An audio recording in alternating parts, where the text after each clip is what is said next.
Welcome! In this video we'll be taking a look at this JIYANG 43-inch indoor digital signage display with stand. So this was provided to me by the distributor, but they're not compensating me for this video and they're not reviewing it before I post it. If you find this video helpful and you want to purchase one of these, I'll put a link to it in the description on Amazon, and if you use that link it helps me out a little bit and doesn't cost you anything extra. So this is a very large heavy box and I'll probably speed through getting this opened up. I just wanted to mention that in case it looks easier because I'm speeding it up.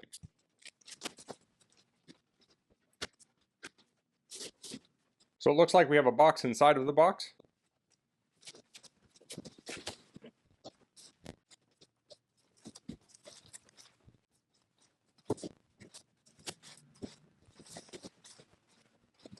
Okay, I got this out of the box. So we have a smaller box, which I'm guessing is the base, and two bags, which I'm guessing is the hardware. So let's look through those. So these are the casters. And here we have a Phillips screwdriver, power cord. This is a standard cord like you'd find on a PC. A hex driver with a ball end on it. There's some documentation, I'll look at that in a minute. Remote control. Here's a SanDisk 16 gigabyte flash drive. Two AAA batteries, those would be for the remote, hex screws, and we have some keys. So here's a contact card, it talks about customer service, and here's the manual. Let's take a quick look at it. So here's some notes about it. Now I'm not going to go over everything in here, so you'll want to read this on your own. So here we have some notes. This has tips that says do not splash liquid on it, do not put it in direct sunlight. Talks about what's in the box. This talks about assembling it. So you can use this with or without wheels. To install the wheels, you place the sign on the box and screw them into the bottom. Connect up power and turn it on. So this runs Android. This talks about the remote control. It says the autoplay application will start up automatically. The quick start is the plug and play mode function. Put your media contents in the USB flash drive, root directory, and plug into the display. It will play the media contents automatically. It says you can also change the settings on the autoplay application. And this also supports HDMI. So you could connect up a Raspberry Pi or a small form factor PC or some other device to this and have it display on the display screen. This also has a timer function for turning on and off. Okay, so let's get the base put together. So the base here is made of thick steel and it has a, looks like a matte powder coating on it. So I'll get the wheels installed. Here's a close-up of the caster. It has a rubber tire on the bottom and it has a lock. So that locks it. Then the top unlocks it.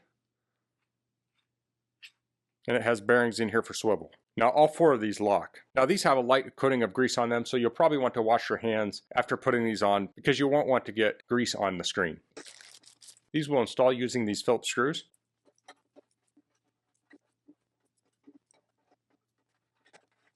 So the screwdriver this comes with is a number 2 screwdriver and the screw is a number 3, and you can tighten this down, but I'm just going to switch to a larger screwdriver. It'll be a little easier to tighten these down.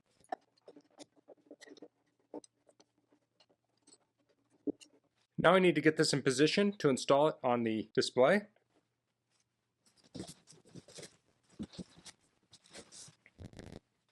So I'm going to install these with the hex screws and the hex key. So here's a close-up of where I'm going to be putting the screws. We'll have one here, here, and one in here. Now I do need to line this up a little bit more before I put the screws in. I added a second box here, and we can see there's a little tab here that coincides with the little notch here. So those are at the front.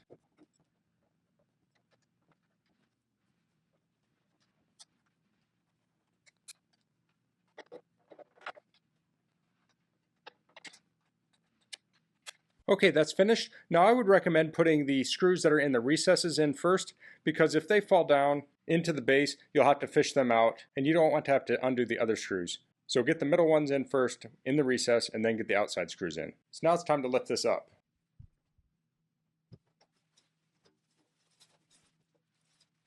So that was not difficult to lift up and it's on the base now. Let's see if it rolls around.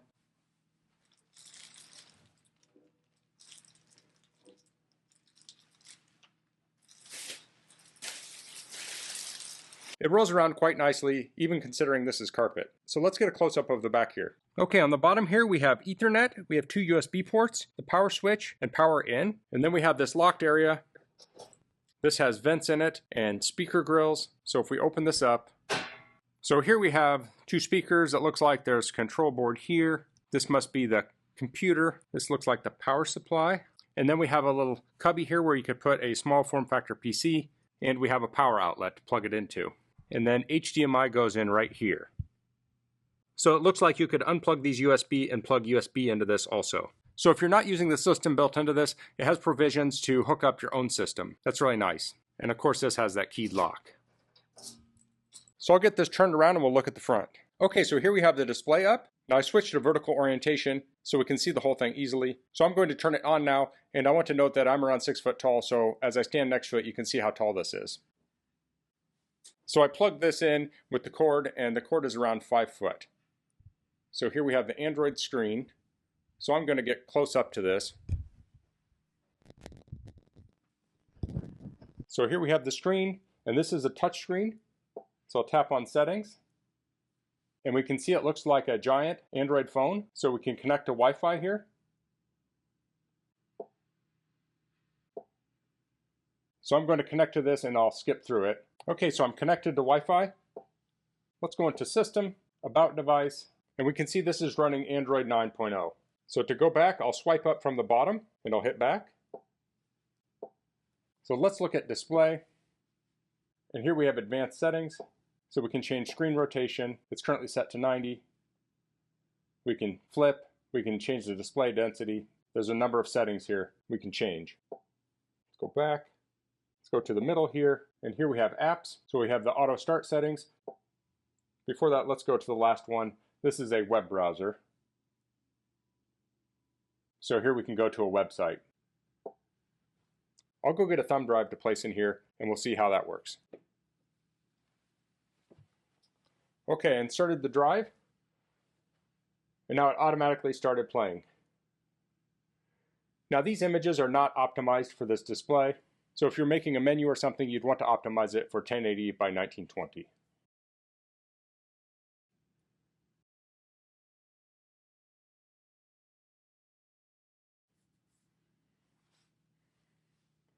So if I drag up here, go back, and we have general settings. And here we have all the settings. So we have plug and play mode where you plug in the media and it plays directly, or we have copy mode. So this will copy to the internal memory. With copy mode, we can add new files or clear it up on the internal memory and make a copy. So if you have a weekly menu, you can set this up so you plug it in and it copies the menu off the USB drive and removes the old, so it always has the updated menu. So we have other settings on here. Here's transition time is 5 seconds. This is auto start, yes or no, and we have the play order. So let's set this to auto start. We'll submit. So now I'll restart this and we'll see if it auto plays.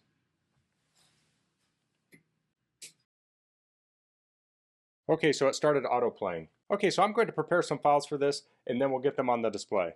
Okay, so I've loaded some images on here that have been formatted for the display. You can see they're cropped nicely now.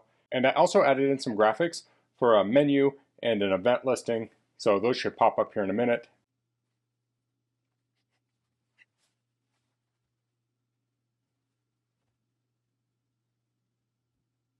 So here's the event listing. And here's the menu. So I just went into a graphic design program and created an image that was 1080 by 1920 and drew it up and saved it out as a JPEG and put it on the flash drive. So I also tested if this could run other Android programs. So I downloaded an APK for Flappy Bird. It seems like the ideal thing to run on this.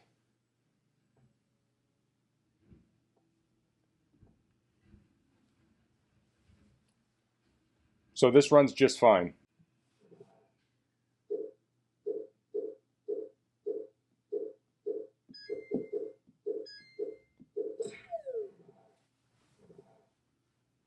So this is not the intended use for this, but I had to try it out nonetheless. Next I'm going to get a Raspberry Pi computer and plug it into this. Okay, so I'm going to open the back up. I have a Raspberry Pi 5 computer here, and this was provided to me by a different company for a previous video, but they have no association with this video. So I'm going to turn this off, and there's an outlet in here, and if I plug this in, it's going to be at a weird angle. But if I go over here, it looks like I can rotate this. So now it should fit. So I'm going to connect up the HDMI cable to the Pi.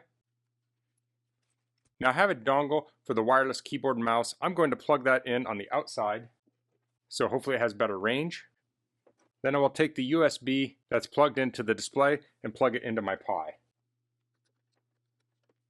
I'll take the HDMI and plug it in. Now I'm going to plug in the USB-C power. So it appears this is a master switch, so this is off until we power on the whole unit. So I'll do that, and now everything is on. So I'll close this up. And we'll take a look at the display. Okay, so I need to switch the input. So I'm going to use the remote and hit source, and I'll choose HDMI. And it doesn't look like we have that up. So I'll do some checking and I'll come back. Okay, so I got this up and running, and I just didn't have the cord plugged in all the way to the Raspberry Pi. So you can see this is at 90 degrees, so I do need to adjust the display. So I'm going to go to the Raspberry menu, and I will go to Preferences, Screen Configuration. I'll go to Layout, Screens. I'll choose my screen. I'll say Orientation, and I'll say Right. Now I think that's wrong. Nope, that's correct. So I'll hit OK. And now we have our screen up. So I plugged the two USB cords into the Raspberry Pi, and I've come to find out that the one was for the ports on the outside of the machine. The other one is for the touch screen. So it looks like you can use the touch screen with the Pi, except for when we rotated the screen, the digitizer did not rotate. So there's probably some configuration we could do. So this wastebasket was down here. If I tap down here, you can see I can select it. So if I could switch the digitizer, I should be able to make this work with the touchscreen. But we can use this with a keyboard and mouse, just like a regular computer. For instance, I can open up a web browser here and do other types of computing. So if you have kiosk software on a Raspberry Pi you like to use, you can connect that up to this. You could also use a small form factor PC or something, and the sky's the limit on what you could display on this. Now we've been looking at this straight on, but let's do it at an angle now. Now you can see some glare on the camera, but that's not as noticeable in person. But here we're at a pretty steep angle.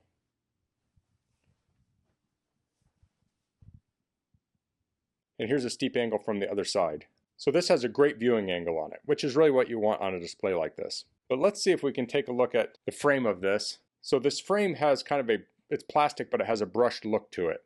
And then you have glass on the front. So here's the screen, and that transitions down to the bottom, and that's all glass. So it has a very nice look to it. So I wanted to show on the back here that as I was messing around trying to get the Raspberry Pi to work, the door was getting in the way, and I found that it has this little pin that you can pull out and you can remove it completely. So that can make it easier to service. So if you only have access to this from one side or the other, taking the door off can give you a lot more access. So this also came with a remote, so we can use it to control it. So we can hit home, we can hit source, and that allows us to choose the HDMI source.